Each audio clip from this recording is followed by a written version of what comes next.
This is Captain Jonathan Forrester. The Golconda colony needs your help. I don't know how else to say it. To anybody hearing this, this is what's happening. We have a full colony of people on board this vessel. That's tens of thousands of people. And until recently, we've been entirely self-sufficient. But supplies are starting to run low. More specifically, we're lacking a lot of technical components. Air filters, water recyclers, circuit boards, things like that. And it's getting harder to patch this equipment up every year. There's only so long we can make do with what we have. And the other thing, and this is the real kicker, is that there's a disease going around which is knocking us sideways. Flu-like symptoms, but much more serious. People are dying. We're coping as best as we can, but our medical supplies are running low. And if this turns into a full-blown epidemic, then we're going to be in real big trouble. So I made the decision to reach out to you, whoever you are. Hopefully the tech's moved on enough for our signal to be picked up this far out. But the others really weren't sure if I should be doing this, because people here don't want interference from outsiders. But I don't want to worry them by explaining the reality of our situation. They're good people. I don't want them to be scared. So here I am, recording a call for help. Trust me, I wouldn't be asking if I didn't need to. I feel like I don't really know how to do this. I hope you understand.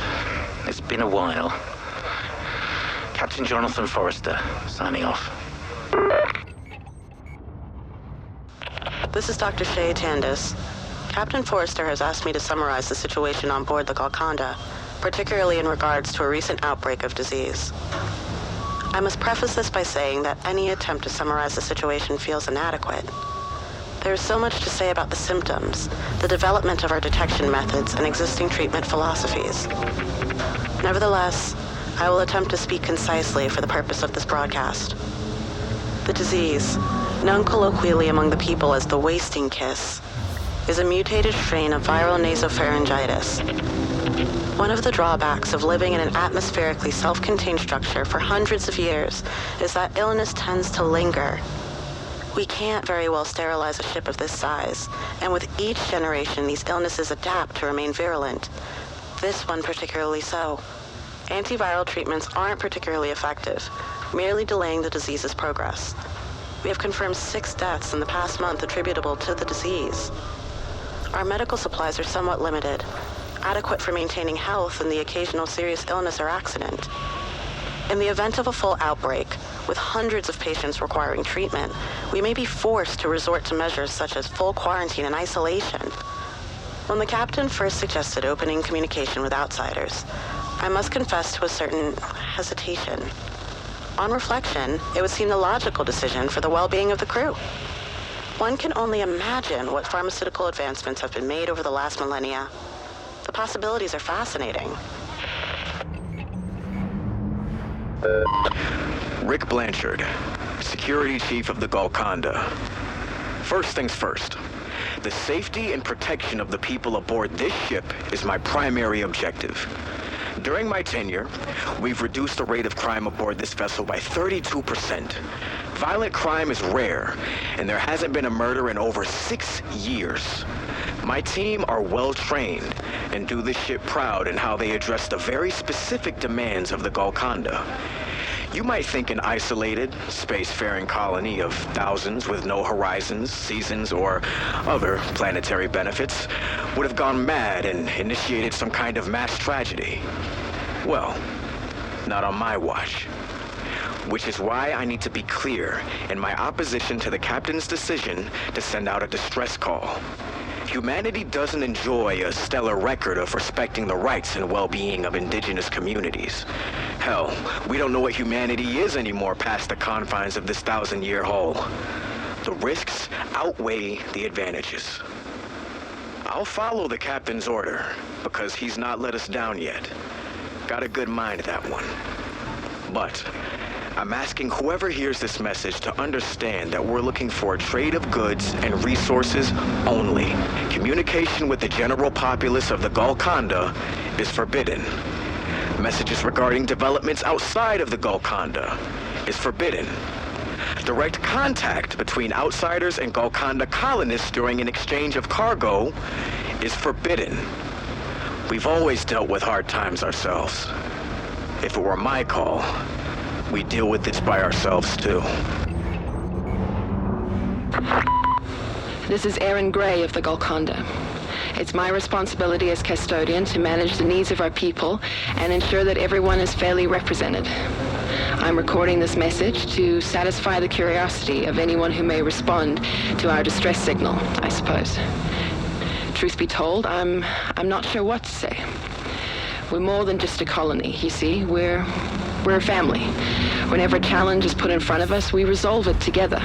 When success is achieved, we celebrate collectively. We have... It's hard to put into words. Our ancestors chose to remain on this vessel centuries ago and leave our original destination behind. They did so because they had grown to love what they had achieved. Logs from that period show their anxiety at the prospect of leaving the Golconda. The generation ships were designed to keep colonists healthy, happy, and entertained, and somewhere in our journey, we came to feel loved too. And yet, all things must come to an end. Sickness is rife and supplies are low. After so long fending for ourselves, the time has come to seek assistance from a civilization we no longer know. The captain believes that humanity has a heart and will come to our aid. If you're listening to this message, we're probably going to find out if he's right soon enough.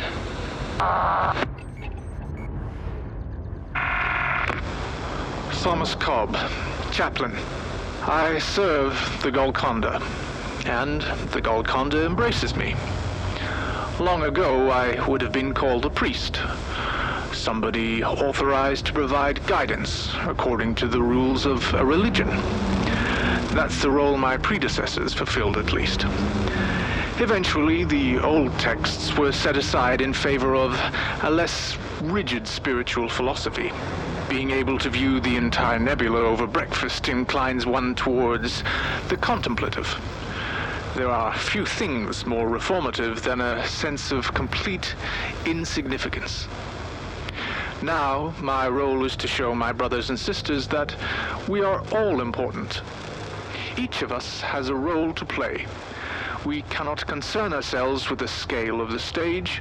All we can do is deliver the best performance we can. Each person aboard the Golconda can trace their heritage from the first inhabitants to the current day. In the present, we contemplate the spirit and the soul, allowing the voices of the past to inform our future. Our respect for them, combined with our belief in each other, creates a community of hope. And here we are, over 1,000 years later, about to reach out a hand and hope that humanity accepts it.